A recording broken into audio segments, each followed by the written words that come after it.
কবিতাৰ শিৰোনামা বিষাদ। কবি হিব্ৰু ভৰদ্বাজ। পাঠ পল্লৱী।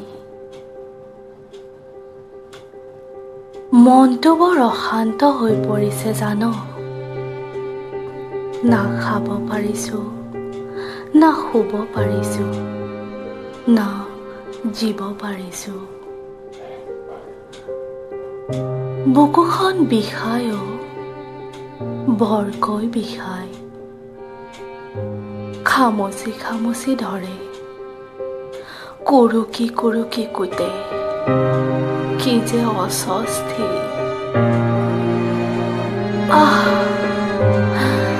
নাকেৰে দীঘলকৈ উশাহ এটি টানি লৈছো। বুকুত উশাহটোৱে খুন্দা মাৰি ধৰিছে অ। কঁপি উঠিছো মই, কঁপিছে দেহৰ ৰক্তচাপ বাঢ়িছে। গোটেই শৰীৰত বিষৰ দৰে শিৰ শিৰাই বৈ গৈছে কিছু তৰংগ। অচিনাকি জোৱাৰ, ইমান বিষাদ কিয় দিয়ে সময়ে, মুঠেই নাজানো। হুক হুকাই কান্দি দিব মন যায় নোৱাৰো জান। দুই হাতৰ মাজত মূৰটো গুজি চকুকেইটাৰে আন্ধাৰ দেখিছো।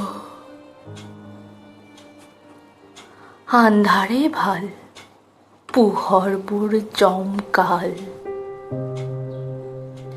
চকুৰ কৰ্ণালীৰে বৈ আহিছে দুটোপাল চকু পানী।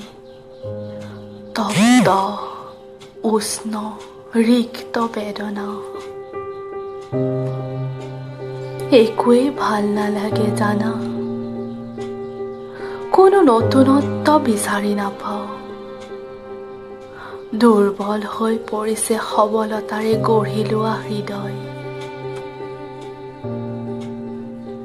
এনেকৈ জানো গঢ়িব পাৰি জীৱন? এনেকৈ জানো চলাব পাৰিম ৰণ, তন মন ধন? গৰফাল খাই চূৰ্ণ বিচূৰ্ণ হয়, তথাপি জীয়াই আছো, তথাপি জীয়াই থাকিম। হ'বগৈ এদিন মোৰো স্বাভাৱিক জীৱন।